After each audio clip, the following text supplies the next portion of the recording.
जय जिनेंद्र दर्शकों, मैं हूं दीक्षा और आप सभी का स्वागत है आज के हमारे इस स्पेशल कार्यक्रम में। दर्शकों, तीर्थंकरों के मोक्ष कल्याणक दिवस कोई सामान्य अवसर नहीं होते। ये वो अवसर होते हैं जो जगत के लिए अत्यंत कल्याणकारी एवं मंगलकारी होते हैं और आज ऐसा ही एक पुण्य अवसर है। जी हाँ, हम बात कर रहे हैं भगवान विमलनाथ के मोक्ष कल्याणक की, क्योंकि आज आषाढ़ कृष्ण अष्टमी है। ये वो तिथि है जो इतिहास के पन्नों पर भगवान विमलनाथ के मोक्ष कल्याणक के रूप में अंकित है। आज के अपने इस विशेष कार्यक्रम में हम जानेंगे भगवान विमलनाथ जी के संपूर्ण जीवन के बारे में। तो आइए करते हैं प्रोग्राम की शुरुआत और पहले जानते हैं प्रभु के पूर्व भव के बारे में।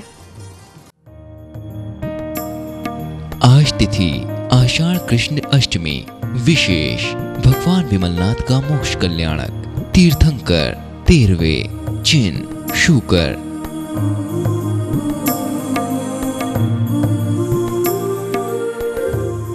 माता जय श्यामा, पिता कृतवर्मा, वर्ण स्वर्ण, आयु 60 लाख वर्ष, जन्म स्थान कामपिल्य।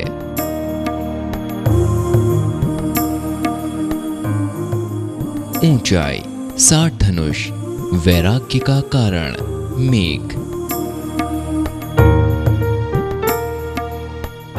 कल्याणक तिथियां गर्भ ज्येष्ठ कृष्ण दशमी, जन्म माघ शुक्ल चतुर्दशी, तप माघ शुक्ल चतुर्थी, ज्ञान पौष शुक्ल दशमी, मोक्ष आषाढ़ कृष्ण अष्टमी।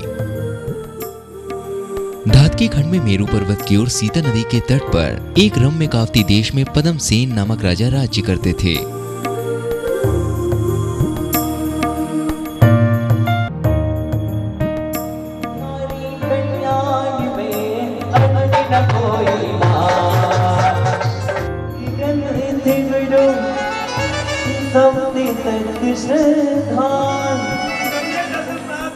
उनके राज्य में सभी सुखी थे।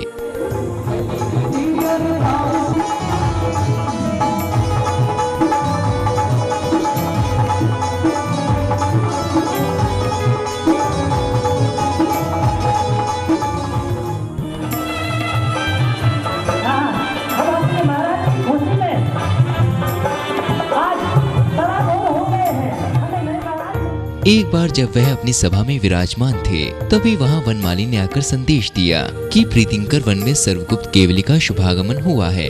राजा यह सुनकर बहुत प्रसन्न हुए और उन्होंने उसी समय वहीं से केवली जी को परोक्ष रूप से नमस्कार किया। तत्पश्चात वह उनके दर्शन करने को जाते हैं।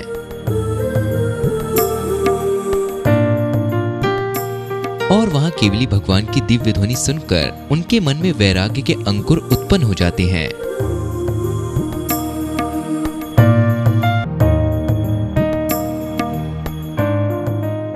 उसके पश्चात घर आकर वह अपना संपूर्ण राज्य अपने पद्म नामक पुत्र को सौंपकर वन को चले जाते हैं।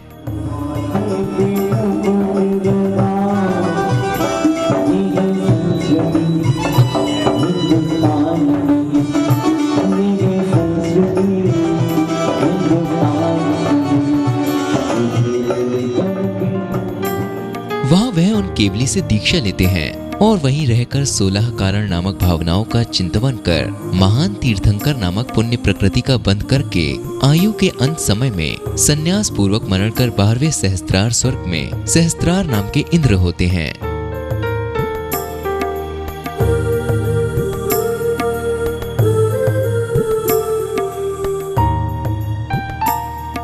यहीं से सहस्त्रानेंद्र आगे के भव में भगवान विमलनाथ हुए।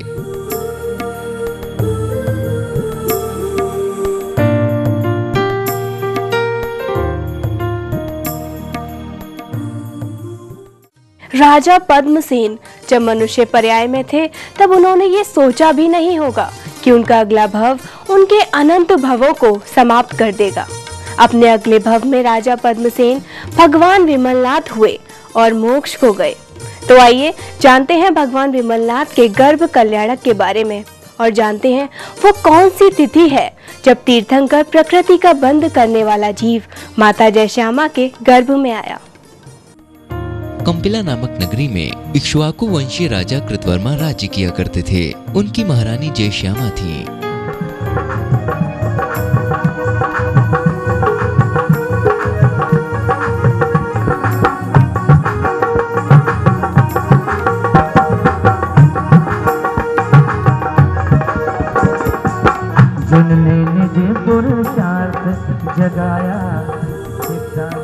जिस इंद्र के बारे में हमने पहले बताया था, उसी सहस्त्रानेंद्र इंद्र की आयु जब 6 माह शेष रह गई, तभी से राजा कृतवर्मा के घर देवों ने रत्नों की वर्षा करना प्रारंभ कर दिया।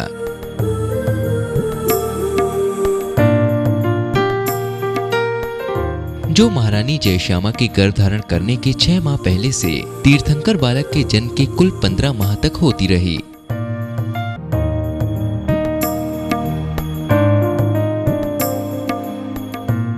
महारानी जयश्यामा ने ज्येष्ठ कृष्ण दशमी के दिन उत्तरा भाद्रपद नक्षत्र में रात्रि के पिछले पहर में 16 स्वप्न देखे।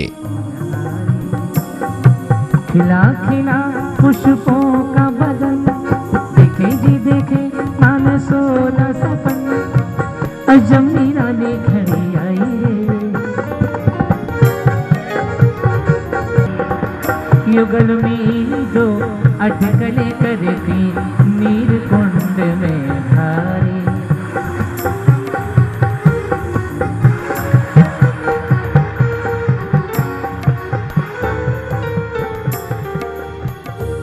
तभी सहस्त्रानेंद्र स्वर्ग से मोह छोड़कर महारानी के गर्भ में प्रवेश करता है।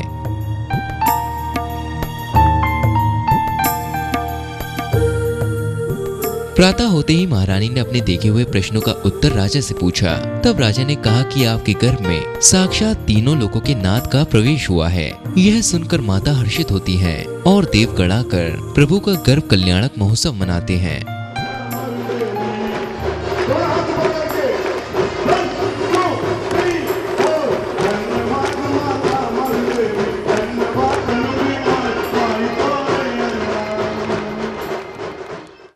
इधर तीर्थंकर बालक का माता के गर्भ में प्रवेश हुआ और उधर संपूर्ण भूलोक में आनंद छाने लगा। भूलोक पर मनुष्य और स्वर्ग के देवताओं ने खूब आनंद किया और प्रभु का गर्भ कल्याणक मनाया। खास पेशकश में फिलहाल वक्त हो चला है एक छोटे से ब्रेक का। ब्रेक के बाद आपको बताएंगे प्रभु के जन्म कल्याणक के बारे में। देखते रहिए चिंतवाड़ी चैनल।